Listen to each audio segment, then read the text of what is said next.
Dalam 3 tahun, AC Milan kurangi kerugian finansial mencapai 130 juta euro. Kabar dari Italia mengatakan jika AC Milan telah berhasil mengurangi kerugian finansial mereka sekitar 130 juta euro selama 3 tahun terakhir. Sebuah tanda peningkatan stabilitas klub setelah era Yong Hong Lee. La Gazzetta dello Sport merinci bagaimana Rossoneri mengalami kerugian bersih sekitar 73 juta euro pada tahun keuangan 2016-2017, tahun terakhir dari waktu Silvio Berlusconi bertanggung jawab atas klub. Setahun kemudian, dengan kepemimpinan Yong Hong Lee, angka ini naik menjadi 126 juta euro dan akan terus meningkat di bawah manajemen Paul Singer dan Elliott Management. Pada tahun keuangan 2018-2019, Milan mengalami kerugian 145,9 juta euro. Dan 12 bulan kemudian, ketika musim terganggu oleh pandemi Covid, kerugian ini mencapai 194,6 juta euro, menciptakan kecemasan di ibu kota Lombardi. Segalanya benar-benar berbalik sejak saat itu dengan bantuan manajemen Elliott yang terus bekerja di belakang layar. Kembali ke Liga Champions dan menyetujui kesepakatan sponsor baru memungkinkan Milan untuk mulai membalikan keadaan. Terlihat di neraca finansial klub musim 2020-2021, ketika kerugian Milan tercatat sebesar 96,4 juta euro. Dalam laporan finansial klub terbaru, AC Milan melaporkan kerugian hanya sebesar 66,5 juta euro, penurunan 130 juta euro dibandingkan 3 tahun lalu. Rossoneri kini telah kembali ke level teratas sepak bola Italia dan menemukan pijakan mereka di Liga Champions sekali lagi, sebuah kompetisi yang gagal diikuti dalam 1 dekade terakhir.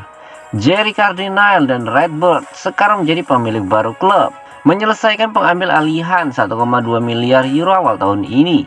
Dan saran mereka bahwa AC Milan adalah raksasa tertidur adalah tanda bahwa hal-hal besar masih akan datang.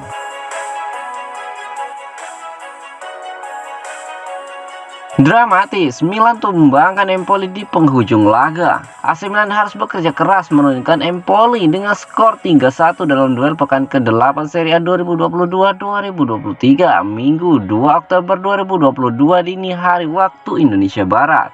Milan langsung menggebrak begitu pertandingan dimulai. 10 menit pertama sudah 2 peluang matang tercipta. Sepakan Leo masih bisa dihentikan oleh kiper lawan dengan kakinya. Hingga menit ke-20, Milan mendominasi 65% penguasaan bola. Lagi-lagi peluang matang dibuang begitu saja. Empoli tidak mendapatkan kesempatan melawan balik. Memasuki 10 menit terakhir, tempo pertandingan mulai menurun. Milan masih dominan, tapi Empoli masih bisa mengatasi ancaman dengan sangat baik. Tak ada gol tercipta hingga akhir 45 menit pertama. Milan membuang peluang, Empoli tampil tenang. Skor 0-0 mengantarkan para pemain ke ruang ganti.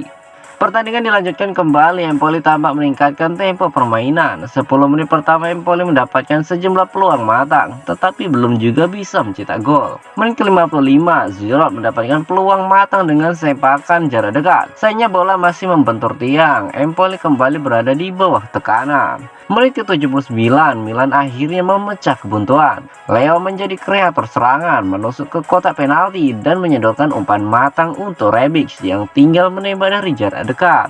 Gol, skor berubah menjadi 1-0 untuk keunggulan Milan. Menit ke-92, Empoli menyamakan kedudukan. Skema tendangan bebas, eksekusi kaki kanan Bacerami sempurna menjebol gawang Tatarusanu. Gol, skor berubah menjadi 1-1. Di menit ke-94, Milan kembali unggul. Empoli lengah di lini belakang.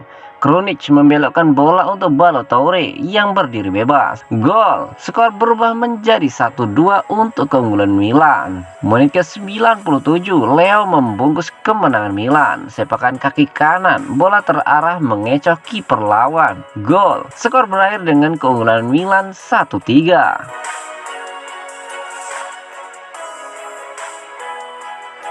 Mantan gelandang Milan sebut Pioli tak setenang Ancelotti. Mantan gelandang AC Milan Massimo Ambrosini menyatakan bahwa ia pikir Stefano Pioli kurang tenang di luar dibandingkan pelatih Real Madrid Carlo Ancelotti. Pioli telah banyak membuat kejutan sejak ditunjuk menunggangi Rossoneri pada Oktober 2019 silam. Dengan puncaknya ia sukses membawa raksasa Serie A tersebut merengkuh Scudetto pertama dalam 11 tahun terakhir. Saat berbicara dalam wawancara melalui Radio 24, Ambrosini menyatakan sesuatu yang bisa dianggap sebagai kritik terhadap bos Diavolo itu. Masa Ambrosini di Milan bertepatan dengan saat Ancelotti menjadi pelatih dan mereka berhasil memenangkan gelar juara Serie A sebelum kesuksesan klub pada musim lalu. Ia menyatakan bahwa mantan alienatornya jauh lebih tenang di luar dibandingkan mantan manajer Fiorentina itu, namun tidak dalam artian buruk. Pioli tampaknya bagi saya sedikit kurang tenang dibandingkan Ancelotti bahkan dari luar. Carlo memusatkan momen yang berapi-api dan seringkali bersifat internal. Stefano selalu cenderung menaikkan standar dengan kuat. Ungkap dari Ambrosini.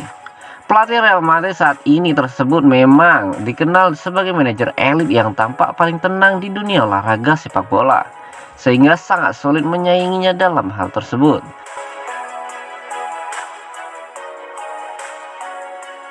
Milan siap ambil langkah bajak bek spesial Jakub Kiwior Januari mendatang. Milan dikabarkan siap mengambil langkah untuk memboyong pemain bertahan spesial Jakub Kiwior pada bursa transfer Januari mendatang.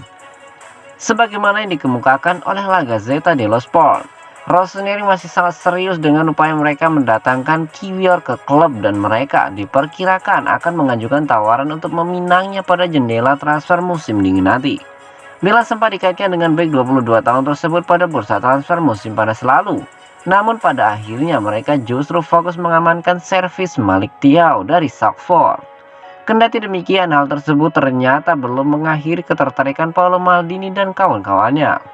Pemain internasional Polandia tersebut telah menolak peluang hijrah ke West Ham United musim panas lalu, dan hal tersebut hanya semakin menambah gairah Maldini dan Massara dalam perburuan mereka terhadap bintang spesial itu. Sang pemain baru saja mencatat debutnya bersama tim nasional Polandia dalam jeda internasional baru-baru ini, dan ia pun mendapat pujian dari Robert Lewandowski yang terkagum dengan penampilannya.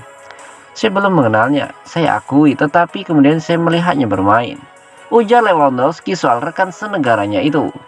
Menarik disaksikan bagaimana Rossoneri bakal menyusun strategi untuk memboyong Kiwior pada bursa transfer nanti. Namun mereka agaknya perlu bersiap menghadapi persaingan sengit dari klub lain, terutama jika yang bersangkutan terus bersinar musim ini.